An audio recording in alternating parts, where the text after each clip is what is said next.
Okay, boys and girls, I told you that I would read Humphrey to you during this time while we're doing online school. So here we go. This is book 7 of the Humphrey series, and it's called School Days According to Humphrey. So here is chapter 1, and it's called The Worst First Day Begins. It was a quiet morning in room 26, so quiet that all I could hear was the scratch, scratch, scratching of my pencil as I wrote in my little notebook. I'm writing a poem about the end of summer, Og, I squeaked to my neighbor, the classroom frog. I am Humphrey, the classroom hamster. I'll read to you what I have so far. Summer, oh summer, I hate to say goodbye. Summer, oh summer, must you end, and why? Og splashed gently in his tank as I continued. I loved summer at Camp Happy Hallow, and now that you're over. I stopped because there was nothing more to read.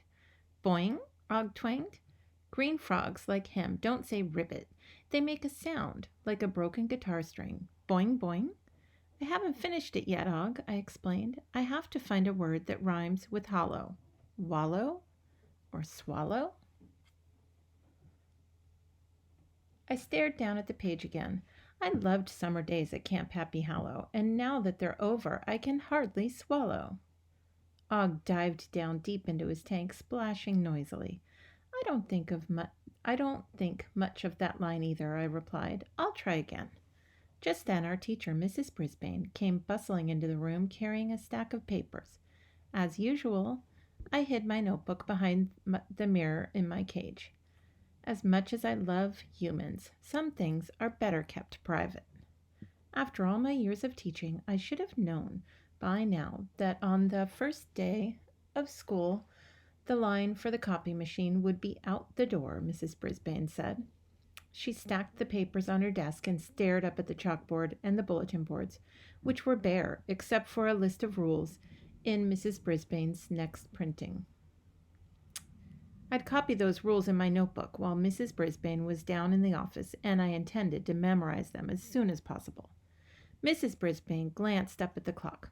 School will start soon, she said, turning towards the table by the window where Og and I spent most of our time, in case you two are interested.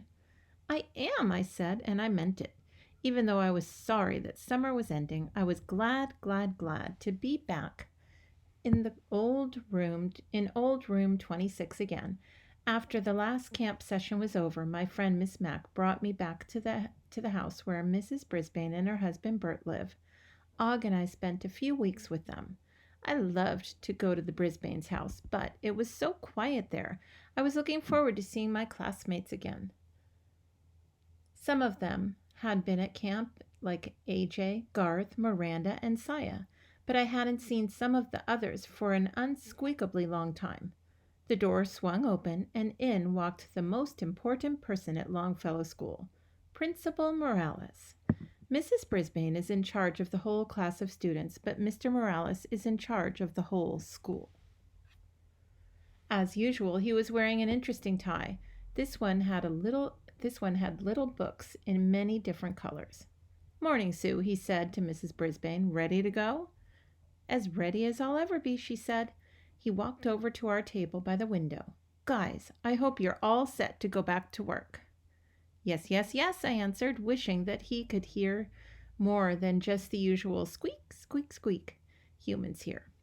Boing, Og agreed. Good, the principal said, glancing up at the clock. I'd better be outside to meet the buses. Have a great one, Sue. You too, Mrs. Brisbane said. She hurried back to her desk and studied a piece of paper, then began muttering strange words like Phoebe, Harry, Kelsey. Goodness! Were we going to be learning a new language this year? Thompson, Rosie, Paul. What did she say? Paul? I knew that word. It was the name of a boy who had come to our class for math last year. I was about to point this out to Og when the bell rang as loud as ever. No matter how much I'm a student in room 26, no matter how long I'm a student in room 26, I will never get used to that noisy bell. Mrs. Brisbane opened the classroom door, and soon students started coming in.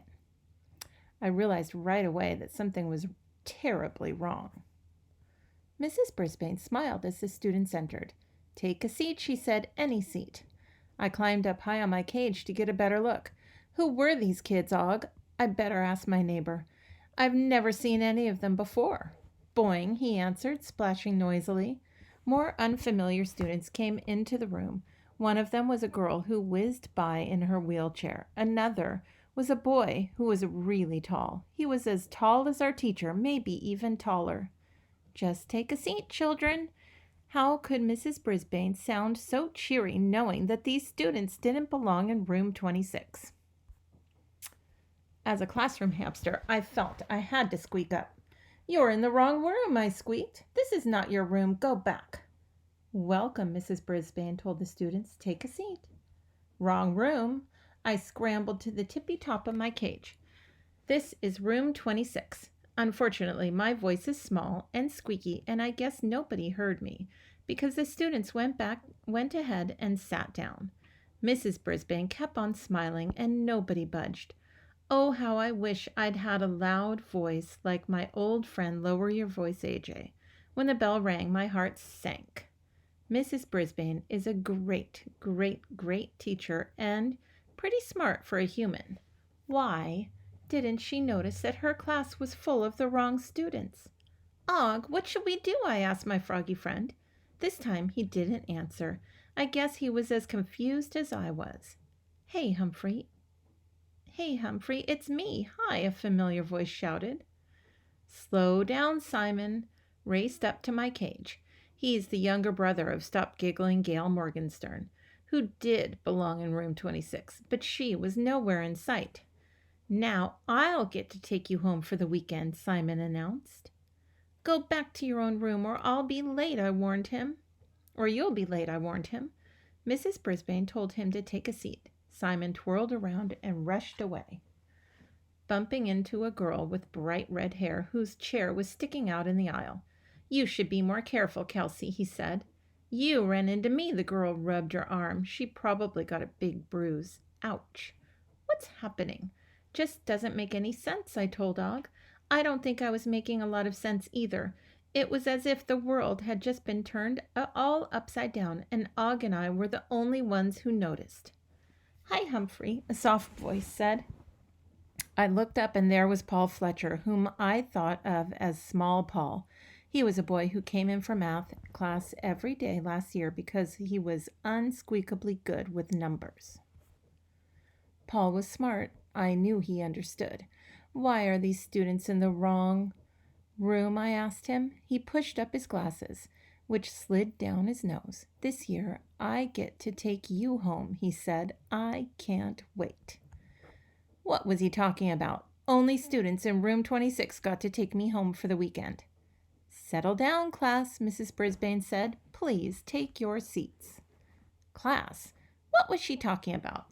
This wasn't my class. Where were Garth and AJ, Heidi and Mandy? Where was Gail and her giggles? And where was Richie and Art and Tabitha and Seth? Where were Kirk and his jokes? And where in the world was the most perfect golden Miranda? "Mrs. Brisbane," I squeaked, "in case you haven't noticed, this isn't our class." Mrs. Brisbane was busy counting the students. Mrs. Brisbane was too busy counting the students to hear me. "We're short one student," she said, "but while we're waiting, let me welcome you all to room 26. Crushed, I scrambled back down to the floor of my cage, and I scurried into my sleeping hut where I could be alone and think. I remembered that poem I'd just written about summer. Now I had an idea for a new verse. "Summer, oh summer, with days long and lazy. Now that you're over, things are going crazy."